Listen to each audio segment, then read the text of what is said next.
ang Presidential Broadcast Service. Radyo Pilipinas. Radyo Publiko ng Bagong Pilipinas para sa Bagong Pilipino. Naghahatid ng mahahalagang balita at impormasyon na guugnay ng pamahalaan sa sambayanan. Tulay sa himpapawid ng serbisyo publiko. Radyo Pilipinas. Radyo Publiko. Ang boses ng Pangulo sa Iloilo. Radyo Pilipinas. 585 AM. Oras sa Radyo Pilipinas alas 8:01 sa aga. Nagapanguna nga balita sa syudad, sa mga banwa, sa probinsya sa Iloilo, kag kaingon ng mga probinsya. Mga pananawon sa likod sa mga balita. Inyong mabatian sa Radyo Pilipinas Iloilo News. Mga balita na magasugata sa inyong nga aga. Yen bantayan, yen sunod, yen tipon sa Radyo Pilipinas Iloilo News Team. Gikan sa hulot balitaan. Diretso sa inyong palamatian. Yari ang Radyo Pilipinas.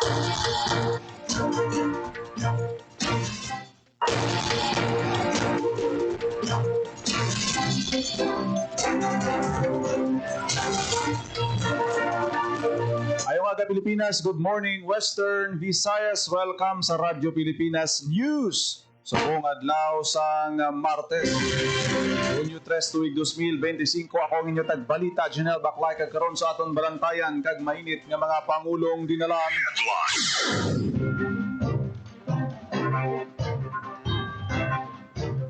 Send-off ceremony para sa duha ka tribo nga magatiglawas ang Iloilo City sa dalagko nga mga festival sa pungsod kag sa luwas ginpatigayon. Siyudad sa Iloilo may 4 na ka mga monkeypox cases suno sa City Health Office. Magamit sa molecular lab sa Iloilo City bilang testing center sa monkeypox. Ginakonsidera suno sa City Health Office. Iloilo Provincial Health Office magpagwa sa mga pagsulundan kontra monkeypox sa Kapitolyo Provincial. Ilakahulot klasihan sa Alimudjan National Comprehensive High School na sudog. Valor 3 milyones pesos nga illegal nga droga na kumpiskas ang IPPO sa 15 kadlaw nga operasyon kontra illegal. Ang top 6 most wanted person sa Capiz nadakpan sa banwa sang Panitan.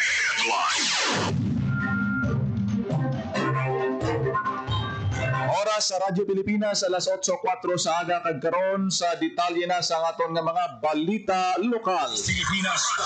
Radyo Pilipinas News. Send-off ceremony para sa duha ka mga tribo nga magatiglawas sang Iloilo City sa dalagko nga mga festival sa pungsod kag sa luwas ginpatigayon. Radyo Pilipinas. Radyo Pilipinas. Sa detalye sang balita. Igatiglawas ang tribo pagidait sa Lapas National High School ng Iloilo City kag ang pungsod Pilipinas sa naglalapit nga Osaka World Expo 2025 sa pungsod Japan. Samtang ang tribo pan ay naman sa Fort San Pedro National High School ang magakompete sa Parada ng Kalayaan sa selebrasyon ng 127th Philippine Independence Day sa Metro Manila. Isa ka send-off ceremony ang ginpatigayon sa City Hall. Kaupod si Iloilo City Mayor Jared Reñas kay mga opisyal sa syudad para sa duha ka tribo.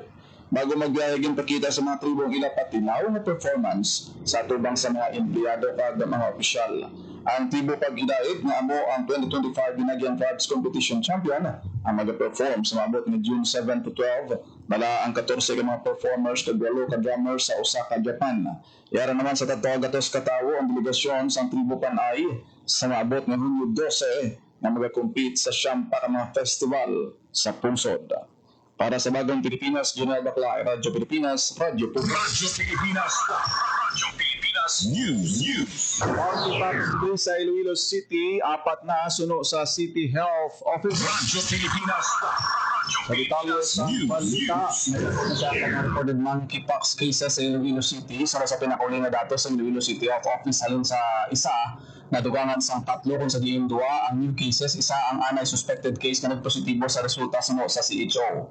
Kasunod sa pagtaas ng Mpox, ginabisuan ni CHO Dr. Mary Ann Diaz ang publiko na may vigilante ka mag-obserba sa protokol kasubong na lamang sa pagdistansya, pag-disinfect, kag pagrekomenda sa pagsuksok sa face mask. Yung paig naman ni Dr. Roland J. Fortuna nga nagpatigayon sa sinapol ang CHO kaupod kay Mayor Jared Reñas Sa diin naging request ng alkalde ang central office nga pasuntan ang molecular laboratory sa syudad nga magpatigayon sa testing agod nangin madasig pa ang pagpagwa sa mga resulta.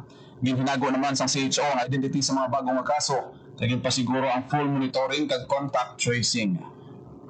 Ginpahayag bugang sa CHO nga nagapaayo naman ang unang kaso sa Mpox kag natapos na ang 21-day isolation sa pasyente. Para sa Bagong Pilipinas, Junel Baclay, Radyo Pilipinas, Radyo Publiko. Radyo Pilipinas. Radyo Pilipinas News. Gamit sa molecular laboratory sa syudad bilang testing center sa monkeypox ginakonsidera sa City Health Office. Sa detalye sang balita. May kapabilidad ang molecular laboratory sa syudad sa pagtest ng monkeypox pananglit panagutan sa central office ng impahag ni Dr. Roland J. Fortuna sa City Health Office sa press ko naging matawag sa CHO. Hindi malipod nagadama ang numero sa mga ginatest na specimen sa diin ginapadala pa sa Research Institute for Tropical Medicine sa Manila. Ang mga specimen kay ginahulat ang 72 oras bago magawa ang resulta. Samtang nagadamo, posibleng mas madugian pa ang release ng resulta rason na ginakonsidera ang paggamit sa molecular lab pananglit pahanugutan. Nag-request na ang Iloilo City Government sa Central Office sa DOH na kung pwede, mausar ang pasilidad bagay na ginapangabay mismo sa alkalde. Sa karon hindi pa makapahayag ang CHO kung may local transmission na sa impact sa syudad bangod subject pa ini sa mas masangkad na pagtuon labi na ang pagtumod sa transmission rate. Natalana ang magkigsapol ang CHO sa nagkalainay nga sektor, mga punong barangay kag bulutuan nag-istoryahan ang pagpasangkad sa tikang agud malikawan ang paglapta sa mpox virus. Para sa Bagong Pilipinas, Junel Baclay, Radyo Pilipinas, Radyo Pilipinas. Radyo Pilipinas News. Magwa sa Health Advisory ang Iloilo Provincial Health Office sa pagpatuman sa mga minimum na protocol kontra mpox sa Kapitolyo Provincial. Giin pangabay ang mga empleyado kag mga kliyente nga magsulod sa Kapitolyo nga magamit sang alcohol kag ginpahamtang sa entrance kag sa mga designated area sa sulod sang Kapitolyo. Kinahanglan man nga maghugas ang kamot gamit ang habon kag tubig. Ginaagdaman ang tanan nga magsunod sang respiratory etiquette. Pareho sang pagtabon sang baba kag ilong kung mag-ubo o kung magpanghatsi. Kaya mag-disinfect permi sa ginakaptan nga mga butang kaangay sang doorknobs, elevator buttons, hand railings, kag mga lamesa. Ang mga may ginabatyag nga sintoma nga posible may kangtanan sa mpox o kung iban pa nga makalalaton nga balatian, ginahinyo nga magpadulong giliyon sa Capitol Clinic para sa husto nga pagbulong.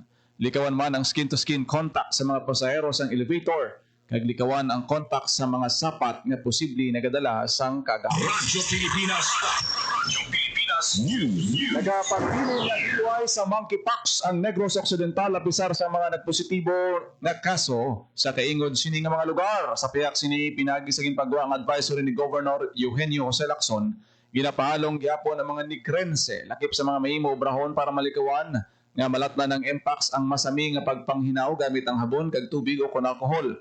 Tinluan ang mga bagay nga masami nga nagakatandog sang iban, ilabi na sa mga tawo nga may mpox kag ginapalikaw man ang tuman kalapit o kon skin to skin contact. Ginainganyo man ang pagsuksok sang long sleeves, pants kag face mask, ilabi na sa pampubliko nga mga lugar, pagtabon sang baba kung nagubo o kung ginasipon, kag pagpakonsulta sa pinakamalapit nga healthcare facility kung may mabatyagan nga mga sintomas. Radyo Pilipinas. Radyo Pilipinas News. Nasunog ang pinakahulot kasihan sa Alimudyan National Comprehensive High School sa Banwa sang Alimudyan, Iloilo, alas 3 kahapon sang kagahon, Hunyo 2. Nagsugod ang sunog sa mga classroom sa Technology and Livelihood Building sa diin madasig na naglapta ang kalayo. Nasunog man ang kantin kag MAPE Building sang eskwelahan. Nagbinuligay ang mga bombero kag fire volunteers para mapalong ang kalayo sa bulutuan. Gindeklara naman nga fire out alas 6 ang aga ang kalayo. Sa karon, padayon pa ang investigasyon sa Bureau of Fire Protection sa ginhalinan sang kalayo. Radyo Pilipinas. Radyo Pilipinas News. Nagtabot sa kapinto nga sa kilo nga shabu nga nagabalor sang 3.2 million pesos ang nakumpiska sang Iloilo Police Provincial Office sa wala untat nga anti-drug campaign.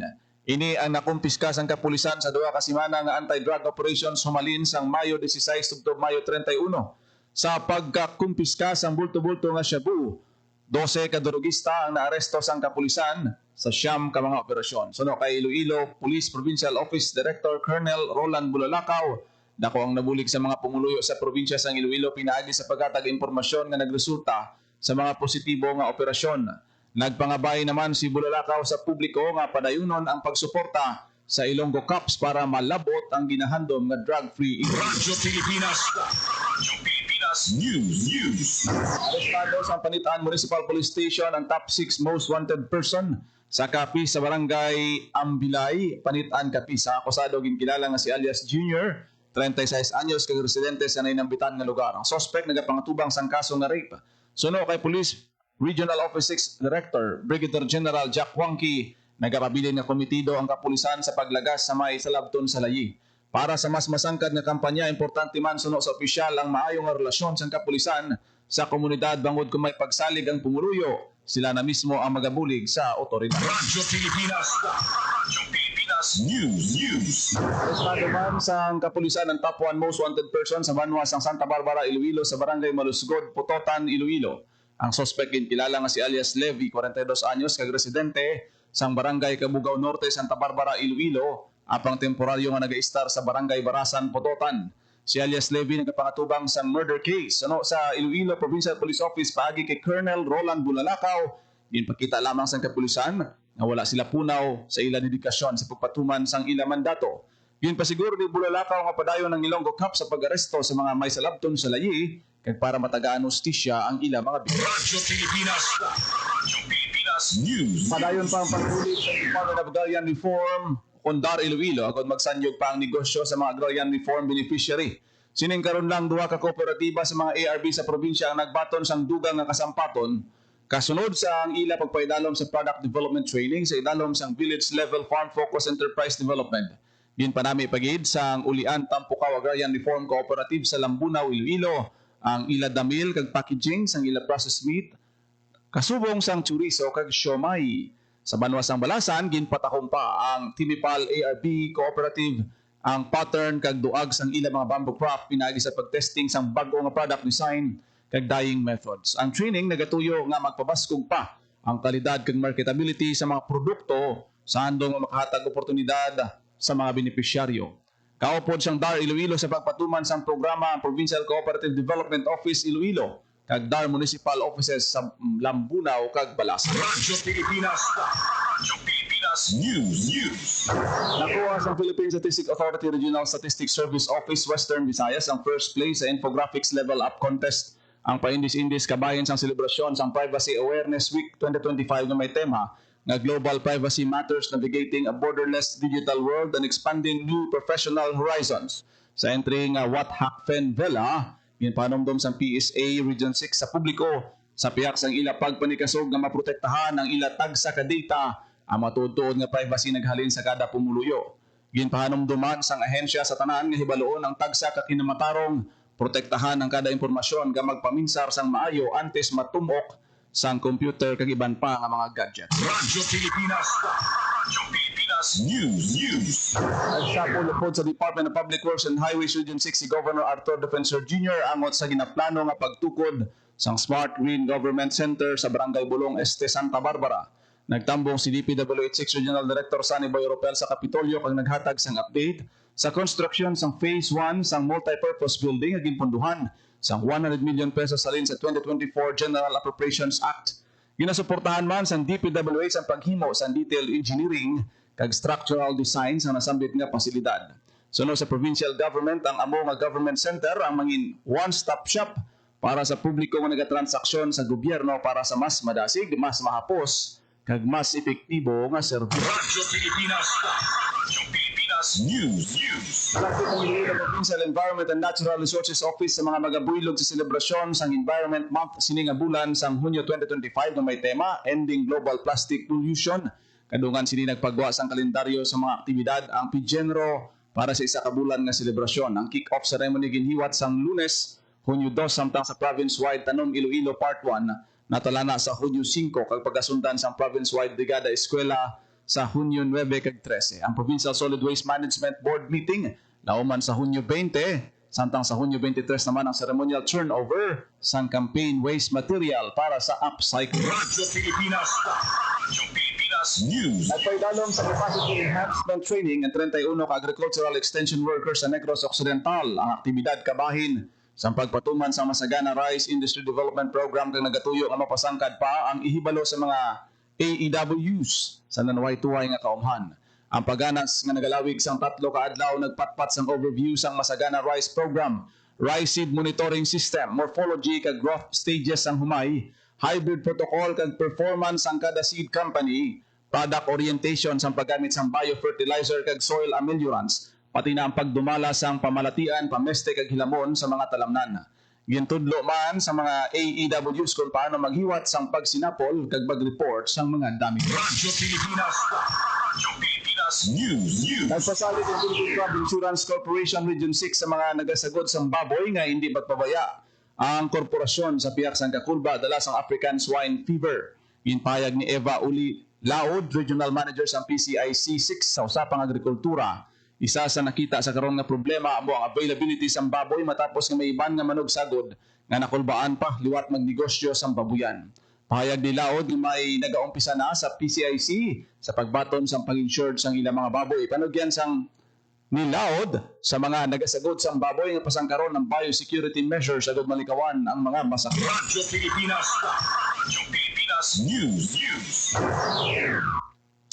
Dako ang importansya sa pagparehistro sa PCIC ug proteksyonan ang palangabuhian sa isa ka manguma o kon mangingisda sa epekto sa anuman nga kalamidad o kon peste sa talamnan. Ini ang pahayag ni Eva Uli Laod, Regional Manager sa PCIC 6 sa usapang agrikultura. Ginpahayag ni Laod nga sa karon nga panahon mabatyagan na ang climate change kag pagparehistro sa PCIC, ang pagpanghanda in kaso maigo ang anuman nga talamnan, kasapatan, makinarya o kun non-agricultural assets sa tion nga may kalamidad. May aras ang 7 ka issuances lines ang covered sa PCIC. Nakip dali ang rice crop, corn crop, high value crop, livestock, fisheries, aquaculture, non-crop agricultural asset kag mismo ang mangunguma o kunay isda. Ang PCIC ang implementing agency sang gobyerno sa Agricultural Insurance Program. Nagapanguna nga mandato sa PCIC ang paghatag sang proteksyon sa mga mangunguma batok sa kapierdihan bangod sa natural calamities, plant diseases, kag pest infestation sa palay, mais, kag iban pa nga pananom. Naghatag man sa proteksyon ang korporasyon batok sa kalitan sa non-crop agricultural assets kapareho sa makinarya, kagamitan, transport facilities, kag iban pa. Radyo Pilipinas. Radyo Pilipinas News. Si Palay LGU nagbaton sang 10 ka milyon ka pesos nga financial grant gikan sa Tole, Region 6 para sa palangabuhian sang Rural Workers Association. Radyo Pilipinas. Radyo Pilipinas. Alias ang Nagbato sa 10 million pesos na cheque ang local government unit of Sipalay City gikan sa Department of Labor and Employment o Condole Region 6 pinaagi sa Negros Field Office. Ang cheque para sa Sipalay Integrated Kabuhayan Agri-Tourism Project sa Konsikap nga makabenepisyo ang 472 ka individual. Ang SICAP dinisenyo para magtingot kung pabasgo ng entrepreneurial efforts sa 12 ka Rural Workers Association sa Dinlakipan, sa Sipalay Small Farmers Upgraded Carabao Association, Hilmontilia Aguaran Reform Cooperative, Malipayon Integrated Farmers Association, Crossing Pair Farm Workers Association, Maabong Kansin Mudlay Farmers Association, Nauhang Upland Farmers Association, Sipalay City Hub Racers Association, Barangay Kayhagan Small Fishermen Association, South Sipalay Tricycle Operators and Drivers Association, lakip man ang asosasyon sa mga mapisan nga mangingisda sang Kayhagan, Kanturay Small Fishermen Association kag Barangay 5 Small Fishermen Association. Pinaagi sa SICAP nagatuyo ang syudad nga magtukod sa mga mabakod kag climate resilient nga mga negosyo samtang ginaprotektahan ang environmental heritage sang syudad. Gimpayan ni Atty. Sixto Rodriguez Jr., Regional Director sang Dali 6, nga ang suporta hindi lang isa ka bulig pinansyal kundi isa man ini ka investment para sa informal sector kag pag-amuma sang palibot. Dugang payagtan ni Arnie Rodriguez na ang SICAP isa ka pagpamatuod sa commitment sang LGU sa isa ka responsable nga panggobyerno. Para sa Bagong Pilipinas, Marian Grace Aranyata, Radyo Pilipinas, Radyo Publiko.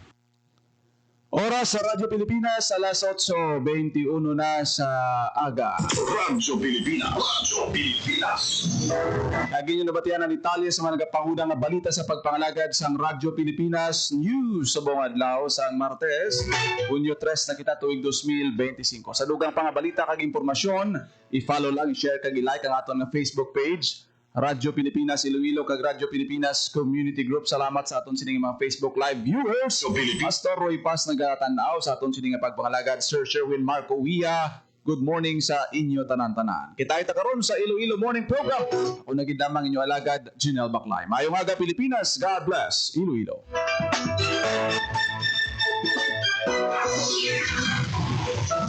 Radyo Pilipinas. Radyo Publiko. Radyo Pilipinas. Radyo Publiko.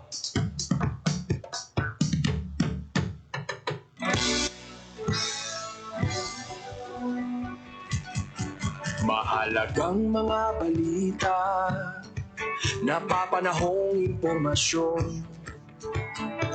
Kami ang iyong gabay pag may bagyo at sakuna. Serbisyo ng gobyerno kapag may nangangailangan. Mga proyekto ng Pangulo, damang-dama ang pagmamahal niya. Tulay ng mga hinaing, ang problema ng bayan ating lulutasin.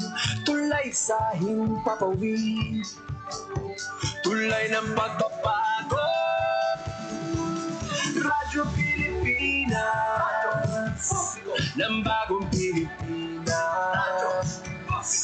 Radyo Pilipinas, ng bagong Pilipino. Mga proyekto ng Pangulo, damang-dama ang pagmamahal niya. Radyo Pilipinas, ang boses ng Pangulo.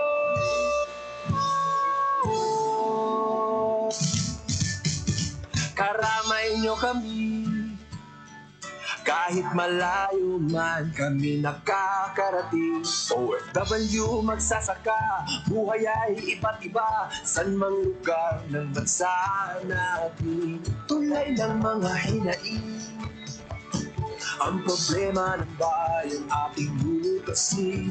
Tulay sa himpapawid, tulay ng pagbabago. Radyo Pilipinas, ng bagong Pilipinas. Radyo Pilipinas, ng bagong Pilipino. Mga proyekto ng Pangulo, damang-dama ang pagmamahal niya. Radyo Pilipinas, ang boses ng Pangulo.